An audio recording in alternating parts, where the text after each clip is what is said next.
bu bölgepərəstlik təbii ki pis şeydir. Amma elə bil ki sizdə də biraz o şakər var nə baxımından. Gədəbəy haqqında danışanda xüsusi bir simpatiya, emosiyalardan danışırsınız.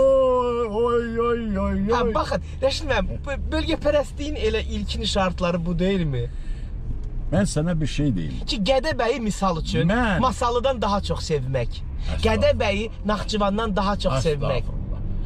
Mən Gədəbəyi sevməsəm Naxçıvan da sevmərəm. Aha. İzah edin, anlamadım mən başa düşürəm. Necə ola bilər ki?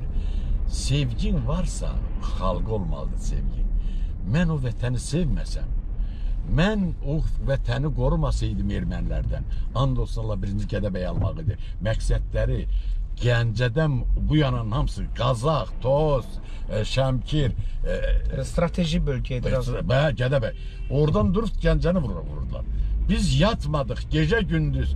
Nə qadın nə kişi, and olsun Allah o kadını Qazanda ət pişirib apardıq. Qazanı güllə deşdi keçdi. Digərləri yatdı mı? Füzuldan, Ağdamdan yüzlərlə şəhid olan uşaqlar oldu. Bəli var, mən demiyorum. Ben dedim mi yattılar?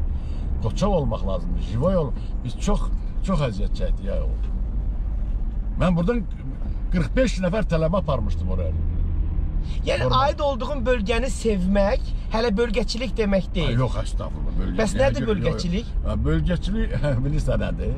Mən bir vəzifədə olam, bir savadlı Sabirabad ola, bir savadsız Gədəbəyli ola. Savadsızı mən qoyamışa o bölgəçilik. Siz belə etmərsiniz.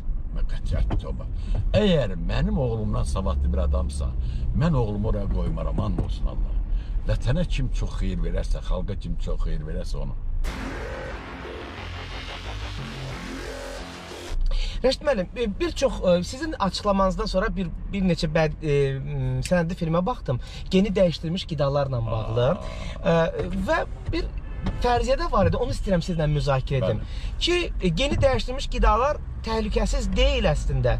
İnsanlıq, bəşəriyyət əsrlərdir toyuq əti, mal əti, bəzi bölgələrdə qoyun, keçi əti yeyir. Biz qoyunlaşmırıq amma. Yoxsa qoyunlaşırıq, xəbərimiz yoxdur. Mən sizə tutaq ki bir siçoğul geni vurulursa, siz dediyiniz kimi tomata, pomidora. Niyə biz onda siçoğullaşarıq? Niyə olmursa? Anaya əl qaldıran adam olardı mı əvvəllər? Atıya əl qaldıran olardı mı? Qaldırardılar mı? Atanı öldürən adam olardı mı o vaxtı? Tamam da bu qoyun əti yeyərək onda demək qoyunlaşırıq. Yox. Əgər o siçoğul ac qalanda öz balasını yiyir. Öz doğma balasını yiyir. Məni başa düşdün? Toyuq cücələri də yumurta sarısı yeyir. Bəli. Yəni toyuq ətini yemək eyni prosesə imkan yaratmırmı? Yox. Toyuq. Niyə yox?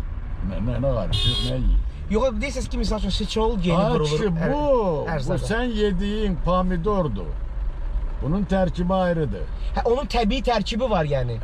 Ona qarışırıq. Qarışır, bəli.